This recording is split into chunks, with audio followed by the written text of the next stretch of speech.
ತಗೊಳ್ಳಿ. ನನಗ ಯಾಕೆ? ಸುಮ್ಮನೆ. ಅದೇ ಸುಮ್ಮನೆ ಯಾಕೆ? ಹಾಗೆ ಸುಮ್ಮನೆ ತಗೊಳ್ಳಿ. ಸುಮ್ಮನೆ ಯಾಕೆ ನನಗೆ ಇದನ್ನು ಕೊಡ್ತಿದ್ದೀರಿ? ಏನಿಲ್ಲ, ನೀವು ಹಳ್ಳಿಗೆ ಬಂದು ತುಂಬ ದಿನ ಆಯಿತು. ಹಳ್ಳಿ ಉದ್ಧಾರ ಆಗಬೇಕು ಅಂಥೇಳಿ ನೀವು ಪಟೇಲನ ಬೇರೆ ಎದುರಾಕೊಂಡು ತುಂಬ ಕಷ್ಟಪಡ್ತಾ ಇದ್ದೀರಾ. ನಮ್ಮ ಹಳ್ಳಿ ಜನಕ್ಕೆ ನಿಮ್ಮ ಕಷ್ಟ ಅರ್ಥ ಆಗುತ್ತೋ ಇಲ್ಲೋ ಗೊತ್ತಿಲ್ಲ, ಬಟ್ ನಿಮ್ಮ ಕಷ್ಟ ಏನು ಅಂತ ನನಗೆ ಅರ್ಥ ಆಗುತ್ತೆ. ಅದಕ್ಕೆ ಅಂತ ಅಂದ್ಕೊಂಡು ತಗೊಳ್ಳಿ. ಥ್ಯಾಂಕ್ಸ್ ಬಚ್ಚಿ.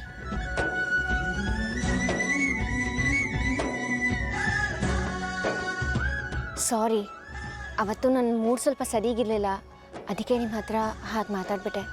ಪರವಾಗಿಲ್ಲ ಬಿಡಿ, ಜೀವನದಲ್ಲಿ ಆ ಥರದ್ದೆಲ್ಲ ಆಗ್ತಾ ಇರುತ್ತೆ. ಏ ಬಚ್ಚೆ, ಮುಗಿತಾನ ನಿಂದ? ನಾವೀಗ ಮನೆಗೆ ಹೋಯ್ಲಕ್ಕ? ನಿಂಗೆ ಮಾಡೋಕ್ಕೇನು ಬೇರೆ ಕೆಲಸ ಇಲ್ಲ? ನಿಮ್ಮ ಮನೆಯವ್ರು ಹಿಂಗೆ ದಾರಿ ಮೇಲೆ ತಿರ್ಕೊಂಡು ಬಿಡ್ಬಿಡ್ತಾರೆ ನಿಂಗೆ? ನಿನ್ನ ಅಪ್ಪ ಅಮ್ಮ ಬೈಯೋದಿಲ್ಲ ನಿಂಗೆ? ಏ ಪುಟ್ಟ, ಎಷ್ಟು ಪ್ರಶ್ನೆ ಕೇಳ್ತೀವಿ ಮಾರಾಯ. ನನ್ನ ಬಗ್ಗೆ ನೀ ತಲೆ ಕೆಡಿಸ್ಕೊಬೇಡ ಆಯ್ತಾ? ತೆಗ್ಗದ್ದು ಎರಡು ಬಿಟ್ರೆ ಸಮಾತಿ ಮಾಣಿಗೆ. ಎಂತ ಯೋಚನೆ ಮಾಡ್ತಿದ್ಯಾ? ಎಂತ ಇಲ್ಲ ಮರ್ಯ, ನೀ ಸುಮ್ಮನಿರು ಮರ್ಯ ಒಂದು ಗಳಿಗೆ. ಮೇಡಮ್, ನೀವು ಹೇಗೆ ಇವನ ಜೊತೆ ಓಡಾಡ್ತೀರಾ? ಅಭ್ಯಾಸ ಆಗೋಗಿದೆ. ಸರಿ, ನಾವಿನ್ನು ಬರ್ತೀವಿ. ಮೇಡಮ್, ಒಂದು ವಿಷಯ ಕೇಳ್ಕೊಂಡೋಗಿ. ನಿಮಗೊಬ್ಬ ತೊಂದರೆ ಕೊಡ್ತಿದ್ನಲ್ಲ, ಅವನ ಮನೆಗೆ ಹೋಗೋದಕ್ಕೆ ಏನು ಬೇಕು ಎಲ್ಲ ವ್ಯವಸ್ಥೆ ಮಾಡಿದ್ದೀನಿ. ಯಾರ ಬಗ್ಗೆ ಮಾತಾಡ್ತಿದ್ದೀರಿ? ಅದೇ ನಿಮ್ಮ ಮನೆಗೆ ಬಂದು ಕೆಲಸಕ್ಕೆ ಸೇರ್ಕೊಂಡಿದ್ದೀನಲ್ಲ, ಹೂವನ್ನು. ಅಂದರೆ ಅವನು ಸರಿ ಇಲ್ಲ ಅಂಥೇಳಿ ಶಂಕರಣ್ಣಗೆ ನಾ ಎಲ್ಲ ಹೇಳಿದ್ದೇನೆ. ಅವ್ರಿಗೆಲ್ಲ ಅರ್ಥ ಆಗಿದೆ. ಏನು ಹೇಳಿದ್ರಿ ಅಪ್ಪಾಜಿ ಹತ್ರ? ಏನೂ ಇಲ್ಲ ಮೇಡಮ್, ನೀವೇನು ಟೆನ್ಷನ್ ತೊಗೋಬೇಡಿ. ಅವ್ನು ಸರಿ ಇಲ್ಲ ಅನ್ನೋದು ನಂಗೆ ಗೊತ್ತಿತ್ತಲ್ಲ, ಅದನ್ನು ಸೀದಾ ಹೋಗಿ ಶಂಕರಣ್ಣ ಹತ್ರ ಕೇಳಿದೆ. ಯಾಕೆ ಯಾರ್ಯಾರನ್ನ ಮನೆಗೆ ಸೇರಿಸ್ಕೊತೀರ, ಗೊತ್ತು ಗುರಿ ಇಲ್ದಾಗಿದ್ದವ್ರನ್ನ ಅಂತ. ಅವ್ರಿಗೂ ನಾ ಹೇಳಿದ್ದು ಸರಿ ಅಂತ ಅನಿಸಿದೆ. ನೀವು ಯಾಕೆ ಏನೇನೋ ಹೇಳಕ್ ಹೋದ್ರಿ? ನಾನೇನೇನೋ ಹೇಳಿಲ್ಲ ಮೇಡಮ್, ಏನಿದೆಯೋ ಅದನ್ನೇ ಹೇಳಿದ್ದು. ಅದೆಲ್ಲ ಬೇಡವಾಗಿತ್ತು ಪಚ್ಚಿ. ಪುಟ್ಟ, ನೋಡಿ ಮನೆಗೆ ಹೋಗೋಣ. ಮೇಡಮ್, ನಾನು ಮಾಡಿದ ಕೆಲಸ ಖುಷಿಯಾಗಿಲ್ಲ ಮೇಡಮ್. ಈಗ ನೋಡಿ, ಅನಗತ್ಯವಾಗಿ ಹೀಗೆಲ್ಲ ಮಾಡಕ್ಕೆ ಹೋಗ್ಬೇಡಿ.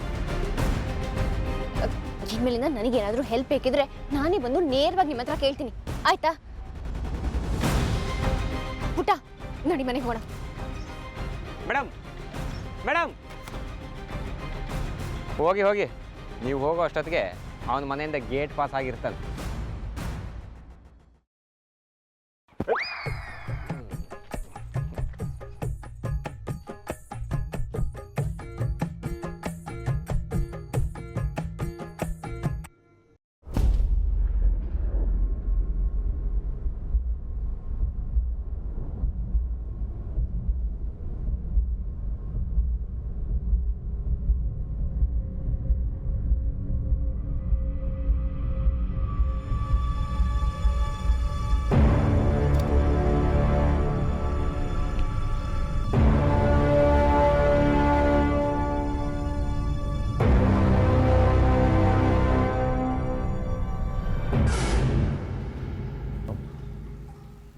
ದಣಗಳೇ,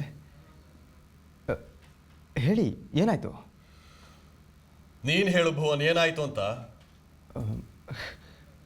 ಅಂದರೆ ಏನು ಹೇಳ್ತಾ ಇದ್ದೀರಿ ನೀವು?